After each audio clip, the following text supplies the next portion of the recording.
Denham Springs native Fred Banks has very close ties to Plainview Cemetery. Just a very few in here that's not connected to somebody that we know. Nearly 700 people are buried here. Banks, the cemetery's chairperson, knows nearly 75% of them.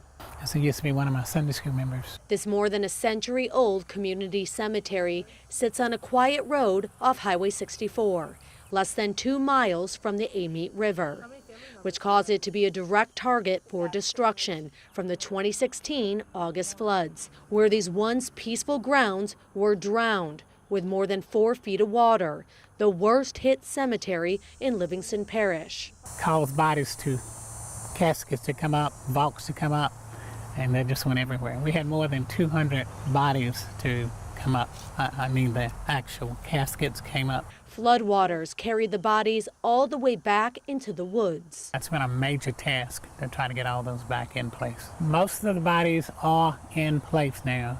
There are very few that are not in place. Nearly a dozen bodies have not been identified, so they plan to build a section in the cemetery called The Unknown. The parish, the Attorney General's office, and the contractor and LSU forensic lab have all worked to get things back in place along with a private contractor we had. The cemetery still remains closed for repairs. It's been more than a year since residents have visited their loved ones and placed flowers on their graves. Bodies that we have up here are being put in place now next to relatives and friends. Damaged caskets will be taken away, and their bodies sitting in this trailer will soon be put back into the ground. It's good for me to know that I can come up here to know that the graves are being maintained, or I can put flowers on them to show that I still love them, and even though they're gone, they're not gone because we're looking at them. And to know Plainview Cemetery will be back at peace once again.